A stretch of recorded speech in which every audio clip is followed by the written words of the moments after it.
Sejam muito bem-vindos a mais um estudo, dessa vez a lição de quarta-feira, que tem como tema Moisés, líder consagrado. Dessa vez a gente vai falar de como Moisés teve uma relação muito íntima com Deus, de como a gente pode se inspirar na história dele para poder construir a nossa trajetória com Cristo.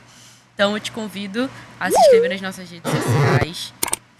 Liga o sininho aí para poder receber os novos vídeos, mas também pode seguir a gente no Instagram. Lá a gente também vai postar conteúdos, vai postar cortes, então vai ser bem legal de você acompanhar. Hoje a gente está com a nossa convidada, mais uma vez, Iris. Seja bem-vinda. Obrigada, Sara. E aí a gente começa falando que Moisés, ele era um cara... Eu estava até conversando com a Iris aqui. Ele era um cara muito paciente, assim, lidou com várias questões, várias situações com o povo de Israel. Mas ele tinha uma vida com Deus que eu acho que dava esse suporte para ele, porque ele sempre orava a Deus, tinha esses momentos. E na Bíblia há vários relatos dessas conversas dele com Deus.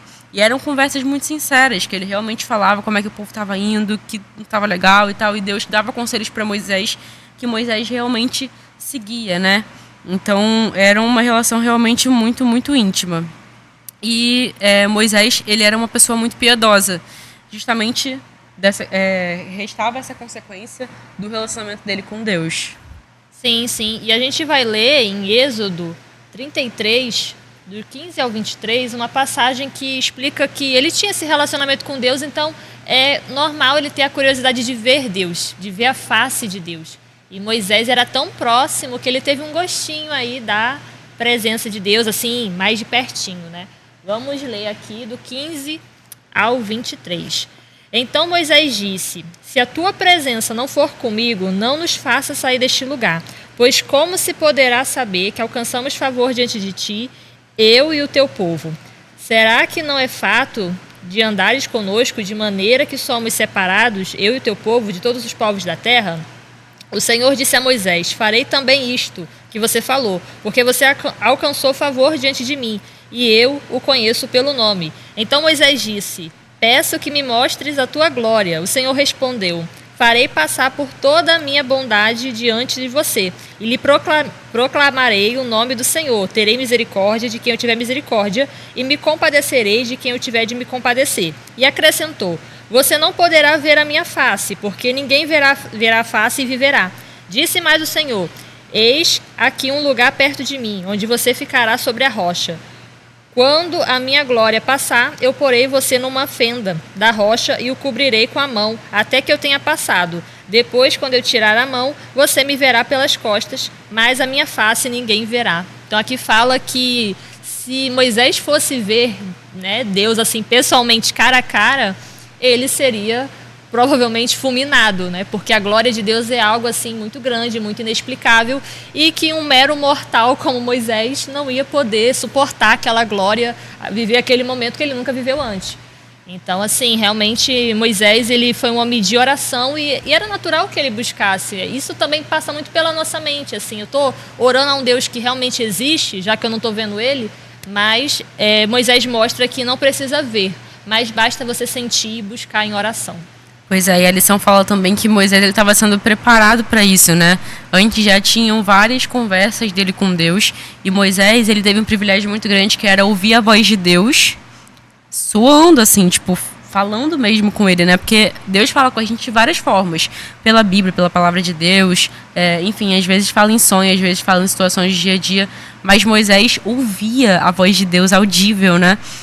Então, ele teve uma experiência anterior com a sarça ardente também, até ele chegar nesse momento em que ele pediu para Deus para ver a glória de Deus.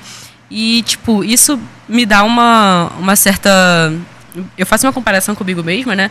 Porque eu acho que eu nunca pediria a Deus um pedido desse, assim, tipo, Deus, por favor, aparece para mim. Eu acho que eu nunca falaria isso, assim, nunca passou pela minha cabeça. Mas Moisés, de tantos milagres que ele via de Deus, dessa relação tão íntima com Cristo, enfim, de ouvir a voz dele, de ter essa experiência da sarça, ele chega a esse ponto de pedir para Deus para ver a glória dele, e Deus aceita o pedido, né? Fala assim, ó, não vou te mostrar minha glória por completo porque você não vai conseguir sobreviver se você ver, mas eu vou te dar um gostinho, né, como eles falou.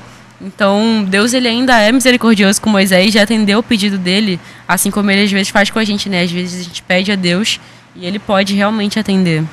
E os israelitas, talvez eles tinham esse medo que a Sara falou. Como é que eu vou pedir para ver a Deus? Tanto que eles não pediram. Talvez eles considerassem Moisés esse homem tão assim, da fé mesmo, tão consagrado a Deus, como está dizendo, né? Líder consagrado, que eles colocam Moisés nessa posição do líder, de quem vai falar com Deus.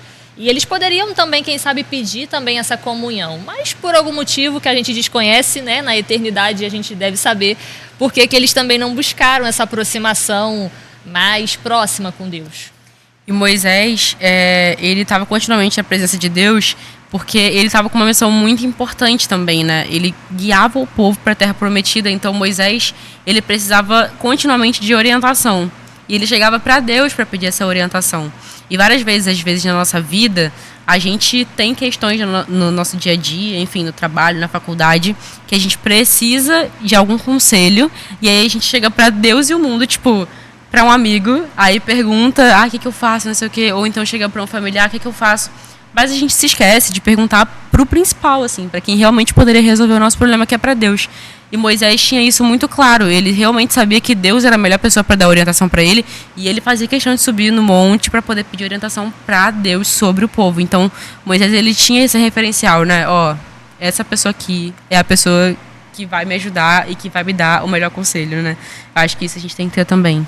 Uma característica muito importante de Moisés e que precisa existir em cada um de nós é a intercessão, interceder por outras pessoas. E Moisés intercedeu por seus familiares. Vai dizer lá em Êxodo 32, de 1 a 14, não vou ler porque é um pouquinho extenso, mas resumindo, o povo entra naquele momento da história que a gente conhece bem, que é do bezerro de ouro.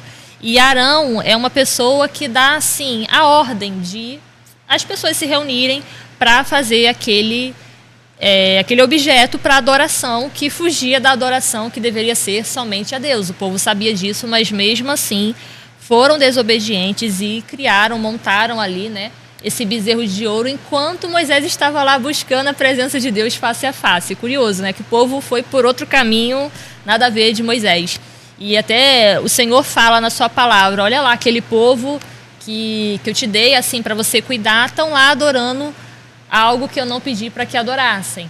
Então, assim, e nesse momento mostra que Moisés, mesmo com o erro do povo, clama, Senhor, perdoa eles erraram, mas assim, eu estou aqui clamando por eles, se for possível até risca meu nome, porque não vale a pena para mim só eu ser salvo, vamos dizer assim, e eles não. Então, assim, nesse momento, Moisés mostra o seu poder de intercessão mesmo, né? Ele poderia pedir só por ele, poderia ter lavado as mãos, como as pessoas dizem, e deixado o povo sofrer as consequências pelo mal que eles mesmos causaram, fazendo esse bezerro de ouro. Mas ainda assim, Moisés está ali intercedendo, mostrando graça, mostrando misericórdia, mesmo com o erro do povo. Pois é, Moisés, ele tinha um dom muito importante, que é justamente de perdoar, né? Arão estava ali e Miriam também, na mesma missão que ele, tinham os mesmos propósitos, enfim, estavam ali pelo mesmo objetivo. Então, Moisés, nesse momento em que Arão e Miriam agem de forma, enfim, traiçoeira com ele, ele poderia simplesmente ter pegado raiva, né? E, enfim, deixado Deus dar o castigo, justamente como a Iris falou. Poderia não ter perdoado, poderia ter se sentido traído. Mas, na verdade, Moisés é o primeiro a perdoar, né? Ele perdoa Arão e Miriam. E ele chega para Deus e pede para Deus perdoar eles. E eram os próprios irmãos, né? Então, Moisés, ele realmente foi um cara que ele é muito misericordioso. E, enfim, teve uma paciência aí bem forte, né? Não foi a paciência de Jó, que Jó também é muito levado como esse personagem bíblico que teve muita paciência, mas Moisés realmente teve essa característica bem trabalhada por tudo que ele passou, por toda a trajetória dele. E Miriam, sua irmã, tem um momento que Moisés pede para que ela seja curada. Ela foi acometida de uma lepra, depois de criticar ali os métodos, os meios, a vida de Moisés, né, ela e Arão. E mesmo assim ela é cometida, né? Ela fica doente da lepra e Moisés intercede por ela, pede, Senhor, peço que a cure. Então, outro momento, né? Outro sinal de boa fé de Moisés, de pedir a cura da irmã, mesmo ela criticando ele, criticando os métodos, a pessoa de Moisés. Mas ainda assim, Moisés continuava ali intercedendo pela sua irmã, que não merecia, mas a graça é isso, né? é aquele amor imerecido, aquele perdão que nós não merecemos. Pois é, então que a gente siga o exemplo de Moisés e coloque na nossa vida a prática de estar com Deus, de pedir orientação para Ele em todos os sentidos. Se Deus nos dá uma missão, a gente realmente pode estar com Ele pedindo: Senhor, por favor, me ajuda nesse caminho, nessa trajetória. E quando acontecem injustiças com a gente também pode perdoar a partir desse entendimento, né, de que Deus, que está acima de mim, é perdoador, é bom em misericórdia, por que eu não vou ser, né? Então, nessa relação de oração com Deus, a gente consegue entender tudo isso e vai melhorando outros que existem na nossa vida, né? Porque a oração, ela beneficia muito mais a nós do que a Deus, né? Deus não precisa da gente, mas Ele quer estar perto e quer viver uma vida de oração com a gente. Então, vamos fazer uma oração para a gente concluir? Vamos sim. Senhor, obrigada que a Tua palavra mostra que Teu servo Moisés, ele foi uma pessoa perdoadora. É algo que a gente precisa lutar constantemente para ter esse perdão em nossos corações. É muito difícil a gente perdoar alguém que nos fez mal, alguém que foi injusto com a gente. Mas o Senhor nos pede, porque o Senhor nos perdoou primeiro e quer que a gente retribua também esse perdão àqueles que nos ferem, àqueles que vão contra a gente de forma tão assim, de forma que poderia ser evitada, né? Então, assim, que o Senhor possa nos dar cada dia mais um coração perdoador, um coração cheio da graça e do amor que o Senhor derramou sobre as nossas vidas, nos perdoando quando ainda éramos pecadores, quando ainda estávamos no mundo das trevas. Que o Senhor possa nos iluminar durante essa semana, nesse estudo. É o que eu te peço e te agradeço desde já por tudo. Amém. Amém. Siga a gente no Instagram, @adventistas_caxambi. Também não esquece de clicar aí para se inscrever no canal, ativar o sininho para a gente continuar junto, tá bom? Tchau, tchau, até a próxima.